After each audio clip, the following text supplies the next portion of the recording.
안녕하세요. 나나부동산의 나나입니다. 오늘은 제가 여러분들한테 이제 언제쯤이 아파트 매수 타이밍이 될지 제가 그거 하나 좀 설명드리는 영상으로 좀 만들어 봤는데요.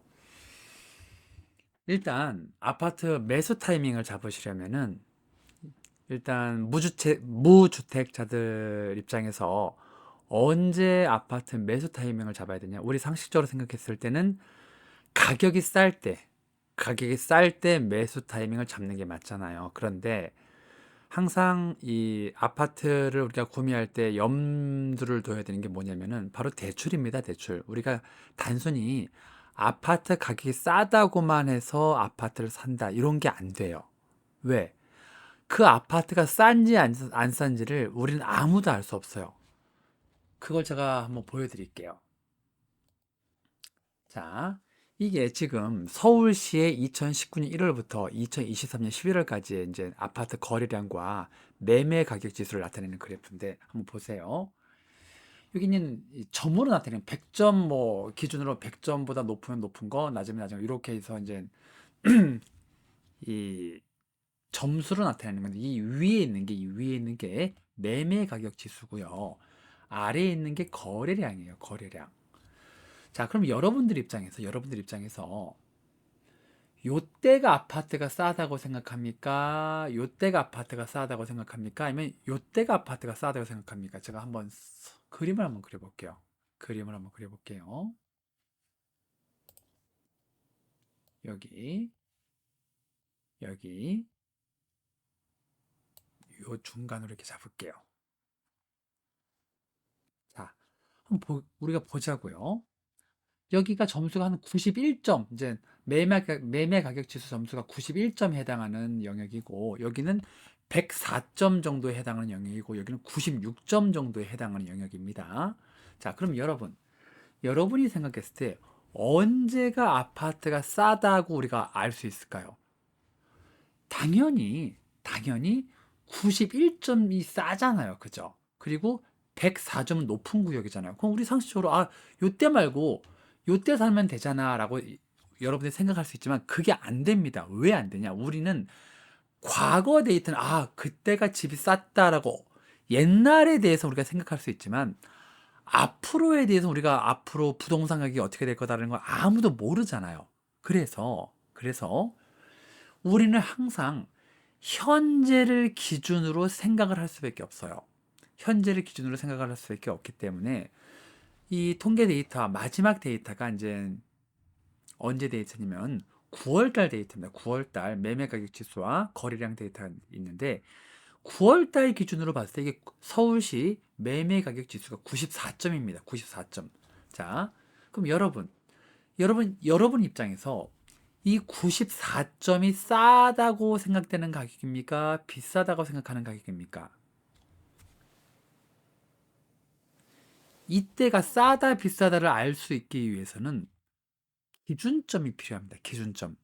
여러분들이 어느 시점을 기준으로 잡고 이걸 싸다, 비싸다라고 할지 판단을 해야 되는데 어떤 사람은 요때를 기준으로 해서 이 104점대를 기준으로 해서 싸다고 생각을 하니까 104점에 비해서 94점에 10점 차이가 나기 때문에 엄청 싼 거거든요, 사실은. 요때가 싸니까 요때를 매수 타이밍으로 잡으려고 할 거예요. 왜? 104점에 비해서 10점 이상 낮아졌기 때문에 요때가 매수 타이밍이 되잖아요. 그런데 어떤 분들은 또 이렇게 생각을 하죠. 앞으로 어떻게 될 것인가를 생각을 하겠죠.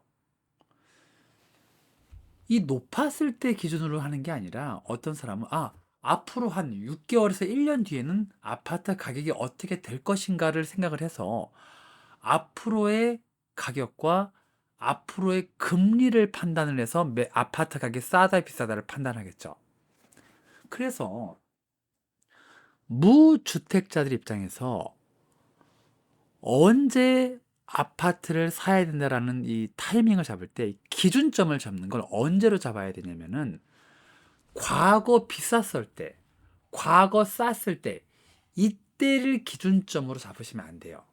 이때를 기준점으로 잡으시면 안 되고, 앞으로 6개월 뒤, 1년 뒤를 기준점으로 잡아야 돼요. 그러면 여러분들께서 아마 이렇게 생각을 하실 수 있을 겁니다. 아니, 앞으로 집값이 오를지 내릴지는 하늘도 모르는데 그걸 어떻게 예측을 하겠냐. 이렇게 말씀하실 수 있잖아요. 그 말씀 맞습니다. 그 말씀이 맞는데, 그런데 이렇게 한번 생각을 한번 해보세요. 요 구간, 상승하는 구간은 왜 상승을 했고, 하락하는 구간은 왜 하락을 했을까?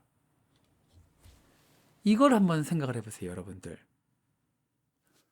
아파트 가격이 우리 상식적으로 아파트 가격이 항상 오르는 거 아닌가? 이렇게 생각을 하셨겠지만 분명히 상승하는 구간이 있고 하락하는 구간이 있습니다. 그리고 앞으로 아파트 가격이 상승 구간이 될 거냐 하락 구간이 될 거냐를 어느 정도 합리적인 근거를 갖고 예측을 하실 수 있어야 되는데 그 예측을 할 때 판단 자료는 일단 과거의 데이터를 보면 답이 나와요.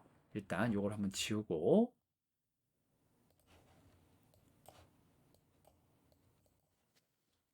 자, 여러분들 그러면 이때는 왜 거래량이 많았고 가격도 상승하고 이때는 가격은 상승하는데 거래량은 떨어지고 그죠? 여기 분명히 요 구간 2021년 10월 구간에는 가격이 꾸준히 상승을 하고 있잖아요. 그런데 거래량은 계속 떨어지는 거 보이죠? 5천 건, 3천 건, 2천 건, 2천 건, 1천 건대 이렇게 쭉 거래량 빠지는 거 보이죠?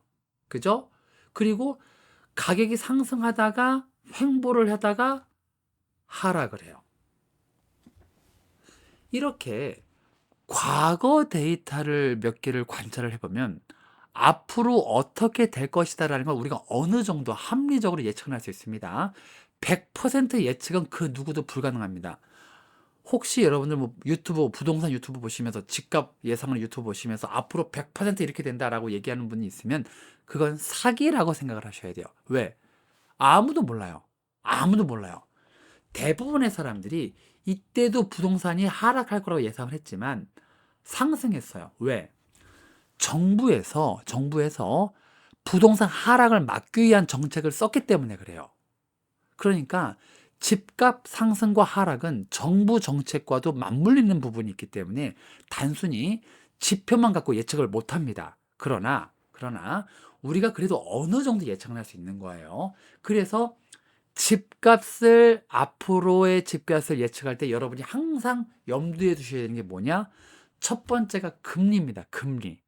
첫 번째가 금리, 그리고 두 번째가 거래량, 그리고 플러스 알파. 세 번째가 이 경매 현황이에요. 경매 현황. 경매. 요게 이제 경기도 이 부산의 이게 경매 현황을 제가 그래프로 나타내는 건데, 제가 뭐 오늘은 뭐 경매 통계를 보여드리진 않을 건데, 그냥 요거 그냥 여러분들 뭐 참고 삼아 보시라고 그냥 만들어 놓은 건데, 자, 경매 통계 중에서 이 매각가율이라고 하는 통계가 있습니다. 매각률이라는 통계와 매각가율, 그리고 경매 물량이 통계가 있는데, 이 매각가율 통계를 잘 보세요. 매각가율이 올라가는 시기가 있고 매각가율이 떨어지는 시기가 있어요. 매각가율이 떨어진다? 앞으로 부동산 하락한다고 보시는 게 맞습니다. 거래량도 떨어지고 가격도 떨어지게 돼요. 이렇게 요 건데 그러니까 아파트 요거 한번 볼게요. 2021년 10월 달이 가격은 상승세를 하고 있지만 거래량은 빠지는 때죠. 그렇죠. 자, 2021년 10월 달을 봤을 때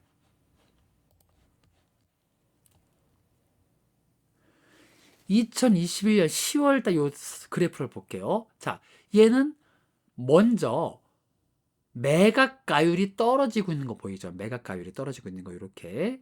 그런데 여기 10월 달 요 그래프를 보면은 계속 이제 가격이 상승세를 유지를 하고 있죠. 그죠? 상승세를 계속 유지를 하고 있다. 약간 하락은 하지만 상승세를 계속 유지를 하고 있습니다. 무슨 말이냐? 가격보다 먼저 아파트 경매 지수가 선행 지수라서 경매 지수가 먼저 떨어져요. 그러니까 우리가 앞으로 아파트가 상승할 거다, 하락할 거다를 예측했을 때는 아파트 매각가율을, 경매 매각가율을 보는 게 굉장히 중요합니다. 자, 제가 이제 정리해 드릴게요. 첫 번째, 금리. 두 번째, 아파트 거래량. 세 번째가 경매 매각가율 지수. 요 세 가지를 보시고 앞으로 아파트 가격이 어떻게 될 거다라는 걸 여러분이 예측할 수 있는데, 자, 요때 2019년 7월부터 요때까지로 볼게요. 2021년 1월까지는 거래량이 서울시 뭐 만 건이 넘잖아요. 만 건이 넘고 적을 때가 뭐 4천 건, 어느 정도 뭐 평균이 8천 건, 요렇게 거래량과 가격이 동반 상승하던 시절입니다. 2019년 한 10월부터 2019년 7월부터 2020년 한 10월까지가 봤을 때, 자, 한번 볼까요? 2019년부터 2010월에 금리가 어떻게 됐나? 자, 2019년 10월 요때부터, 자, 요게 이제 요 빨간색 점이 주택담보대출 금리고요. 요게 이제 무담보 콜 금리라고 은행 대출 금리입니다. 자, 은행 대출 금리가 계속 요 2019년 9월부터 떨어지고 있는 거 보이죠? 요때 되면 0%대입니다. 요때 되면 0%가 뭐 2020년 3월 되면 0%로 이렇게 뚝 떨어지고 있는 거 보이죠? 그죠?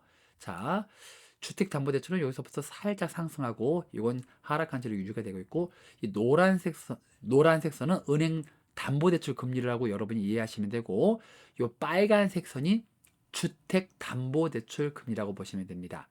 요게 은행 대출 금리, 요게 주택담보대출 금리라고 여러분이 이해하시면 되는데, 어쨌든 요 구간 2019년부터 한 요 구간까지 2021년까지는 굉장히 금리가 낮은 상태가 유지가 되죠. 이때 2021년 1월까지, 그러면 2021년 요때까지 2021 1월까지는 낮은 금리 상태가 유지가 되잖아요. 그죠? 이랬다가 가격이 계속 상승하면서 거래량 빠지는 거 보이죠? 금리는 좀 낮기는 한데, 금리가 낮기는 한데 가격이 너무 올라가니 거래량이 빠지잖아요. 왜? 너무 비싸다고 생각을 해서, 금리가 그래도 어느 정도 싸긴 했지만은 요게 거래량이 그렇게 적은 거래량은 아닙니다. 그래도 금리가 싸긴 하지만 가격이 너무 상승을 해버리니 사람들이 매매량이 좀 떨어지는 거 보이죠? 그리고 여기서 떨어지죠. 왜? 너무 가격이 세고 이때부터 금리도 상승을 해버리니까. 자, 그래서 금리에 의해서 첫 번째, 굉장히 아파트는 영향을 많이 받아요. 집값은 영향을 많이 받습니다. 두 번째, 네, 볼게요. 가격은 상승하는데 거래량이 먼저 빠져요. 여러분, 여기서 중요한 게 뭐냐?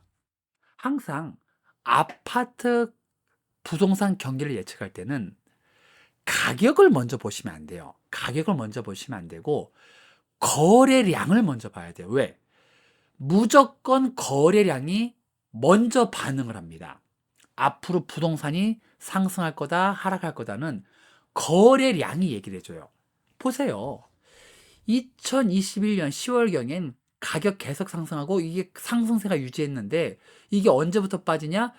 한 2022년 한 8월, 7월 달부터 쭉 가격이 빠지기 시작해요. 그리고 이때 뭐 한 2022년 9월, 10월 달 되면은 전달 대비 완전 급락을 하는 구간입니다. 이 구간이 급락을 하는 구간인데, 보세요. 전달 대비 거래량이 급락하는 기간은 2021년 1월부터 쭉쭉쭉쭉 빠지고 있었어요. 그죠? 이때 되면은 뭐 2020년 1월 되면 완전 한 달에 서울 거래량이 1000건대밖에 안 돼요. 자, 거래량이 빠지기 시작한다. 이게 무슨 말이냐? 아파트 가격이 비싸다고 사람들이 생각을 해버리면 그때부터 거래량이 빠져요. 금리가 아무리 싸도, 금리가 백날 싸도 가격이 비싸다고 생각을 하면은, 가격이 너무 상승을 많이 해버리면 거래량이 빠집니다. 자, 그래서 여기서 중요한 거, 앞으로 부동산이 상승한다 하락한다를 예측할 때는 금리 다음에 거래량을 보셔야 된다. 그리고 나서 경매 지수를 보시라. 자, 요렇게 제가 그냥 말씀을 드려요. 자, 그러면 앞으로는 어떻게 될 거냐라는 걸 예측을 했을 때, 앞으로는 어떻게 될 거냐 예측을 했을 때, 마지막 이 데이터를 볼게요. 마지막 이게, 자, 2023년 9월 달 봤을 때, 이 아파트 거래량 통계를, 서울시 거래량 통계입니다. 이게 아파트 거래량 통계를 보면은 이때 좀 상승을 할까 이렇게 하면서 가격도 동반 상승하죠. 거래량이 상승하니까, 자, 거래량이 먼저 상승하는 거 보이죠?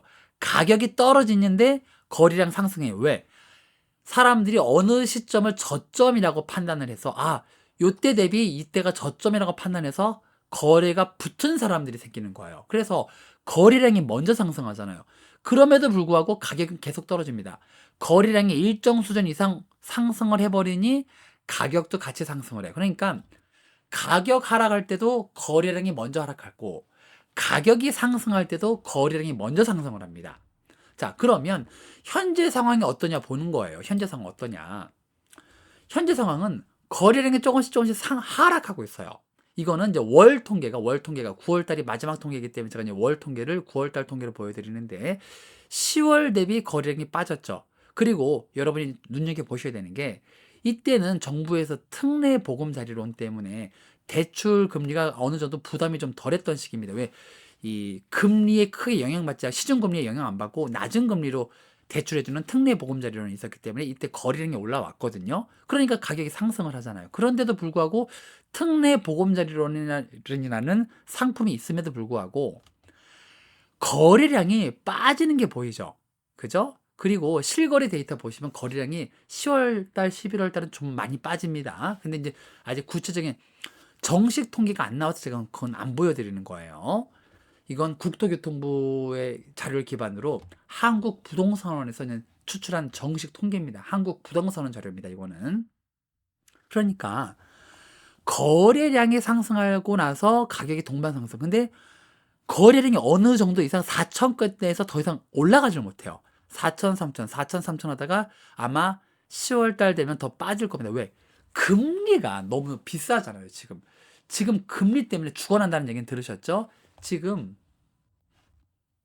금리가 굉장히 높아요. 요건 제외하고 금리가 지속적으로 상승하는 거 보이죠? 이 노란색 선 지속적으로 상승하는 거 보이죠? 자, 현재 금리 상황은 여러분 뉴스를 보셔서 아시겠지만 제가 말씀 안 드려도 알 거예요. 정말 운 없으면, 정말 우리가 재수가 없으면 10%대 금리도 우리가 도래할 수도 있어요. 지금 금리가 7% 이상이기 때문에 상당히 비싼 상황입니다. 그리고 현재 거래량이 치고 올라가지를 못하고 있어요. 그럼에도 불구하고 가격은 상승. 제가 말씀드렸죠? 가격보다 먼저 거래량이 반응하고 거래량이 하락하면은 가격은 반드시 상승을 하다가 어느 정도 횡보하다가 하락으로 떨어질 거예요. 왜? 거래량이 받쳐주질 못하니까. 현재 서울시 거래량은 점점 빠지고 있습니다. 그리고 경매 지수도 현재 계속 빠지고 있는 상황이고요. 자, 현재 서울시는 가격이 상승하고 있었다. 거래량이 상승을 하다가 횡보를 하고 있어요. 그리고 아마 이 거래량은 앞으로는 빠질 겁니다. 이 거래량 빠진다는 건 제가 이제 실거래 데이터를 저는 항상 보기 때문에 거래량 10월 달이 많이 빠진 게 제가 봤기 때문에 그래요. 10월 달 거래량이 많이 빠진 걸 저는 국토교통부 실거래 자료를 항상 보기 때문에 그렇습니다. 그러나 그게 이제 이 공식 통계 자료가 아니기 때문에 제가 지금은 안 보여드리는 겁니다. 그래서 제가 가격은 현재 한 달이나 두 달 뒤까지 가격 상승세는 유지를 할 겁니다. 가격 상승세 유지한다는 건 제가 어떤 걸 보면 아냐, 이거 주 단위 통계, 아파트 매매 가격 주 단위 통계가 현재도 전주 대비 이게 11월 13일 통계를 보면은 11월 13일까지 전주 대비 서울시가 계속 아파트 매매 가격 지수가 상승을 했는데 전주 대비 상승폭은 자꾸 줄어들고 있죠. 이게 상승폭이 줄어들고 있는 거죠. 전주 대비 얼마나 상승했냐가 이 막대 그래프입니다. 노란색 선은 서울시 아파트 매매 가격 지수 주 단위 통계고요. 전주 대비 상승을 했지만 전주 대비 상승폭이 점점점 하락하고 있죠. 자, 현재 아파트 가격이 저점이냐 고점이냐를 판단했을 때 현재는 저점이 아니에요. 현재는 상당히 고점입니다. 왜?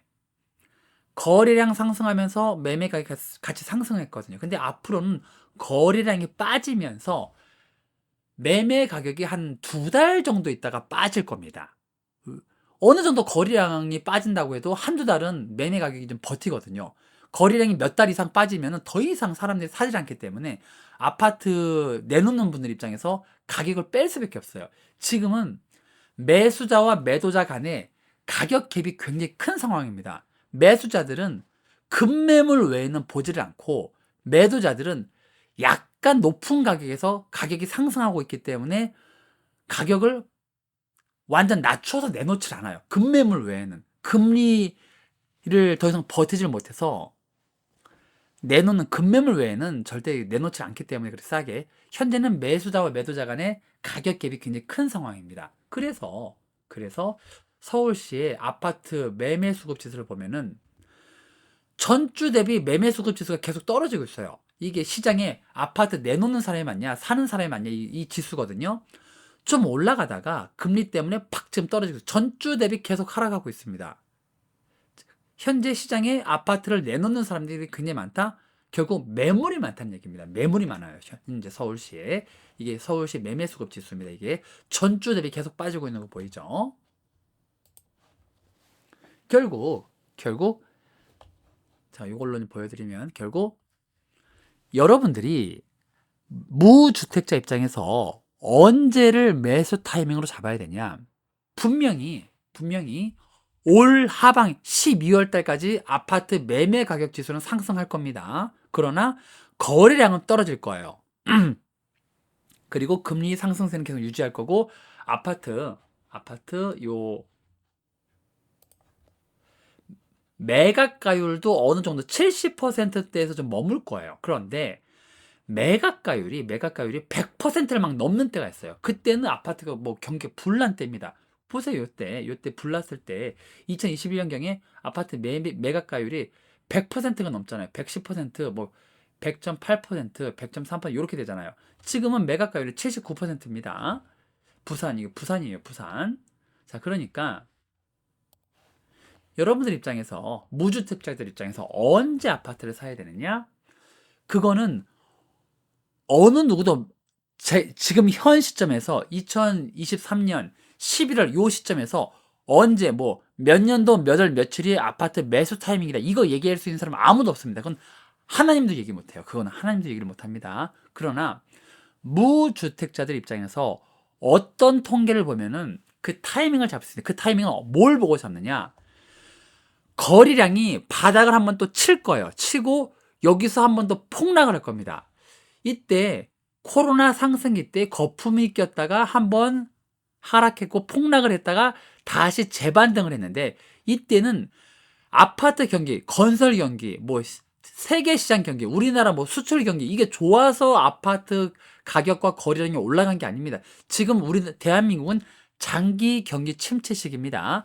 그런데도 이게 올라간 건 특례 보금자리론 때문이에요. 그래서 이때 한 번 더 폭락할 건데 이때 폭락만큼 폭락을 할 거냐 아니면은 조금 덜 폭락할 거냐는 상황을 봐야겠지만은 대개 지금 전문가들 입장에서는 IMF 때보다 더 힘든 시기가 올 거라고 예측하고 있어요. 왜? 너무 지금 대출 받은 분들, 연끌하신 분들이 다중 채무자들이 많아요. 그리고 DSR 100이 넘어가는 사람이 많아요. DSR 100이 넘어간다는 건 무슨 말이냐? 한 달에 본인이 100만 원 벌었을 때 100만 원을 다 은행에 다 갚아 나가는 데는 사람인데 우리나라에 그런 사람들이 100만 명, 몇백만 명이 됩니다. 지금 현재 다중 채무자들이 너무 많습니다. 그래서 이게 저도 엄청나게 폭락을 할 것 같은데 어디까지 폭락할지는 저도 예측은 못 하겠어요. 그러나 이게 한 80점대로 떨어질 것 같긴 합니다. 요 점수가 90점대에서 80점대까지 하락을 할 것 같은데 그럼 굉장히 많이 떨어지는 겁니다. 그러다가 거래량이 다시 상승하고 아파트 경매 매각가율이 다시 상승을 하면은 상승을 먼저 하고 나서 아파트 가격이 몇 달 있다가 상승할 겁니다. 그때를 타이밍으로 보시면 되는데 저는 그때를 언제쯤으로 예측을 하냐 아마 전문가들도 마음속으로 대충 언제쯤을 예측할 건데 그게 내년도 한 8월경이 되지 않을까 싶어요. 내년도 8월경에 좀 되지 싶습니다. 몇 달간은 아파트가 계속 빠질 거예요. 폭락을 할 겁니다. 금리 때문에 영끌들이 매물을 무섭게 내놓을 거거든요. 금리 지금 감당이 안 되고 아파트 거래량이 없으니까 팔지도 못하고 있어요. 지금 아파트 내놔도 1년 동안 한 번도 보러 오지 않는다고 합니다. 지금 한 명도 안 온대요. 사람들이 맨날 아파트 내놓기 위해서 청소하고 도배하고 해도 아파트를 보러 오는 사람이 없대요. 몇몇 대장 아파트나 몇몇 특정 그 목이 좋은 아파트들 외에는, 입지가 좋은 아파트들 외에는 보러 오질 않는다고 합니다. 지금. 자, 그래서 무주택자들 입장에서는 아파트 거래량, 그리고 아파트 경매 지수, 그리고 금리, 이 세 가지를 보시고, 다시 말씀드리지만 제가 이제 마지막으로 말씀드릴게요. 금리가 높을 때는 여러분들이 딱 본인 수익 계산해서 내가 내 월급의 50% 이상을 은행에 막 갚아 나가야 된다. 그러면 하지 마세요. 그건 무리입니다. 그런 상황에서 아파트를 사는 게 아닙니다.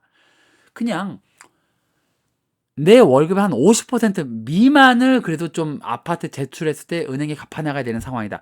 그때는 괜찮죠. 사실은 그때 전문가들은 그걸 한 40%라고 얘기는 하지만 뭐 저는 50%까지를 볼게요.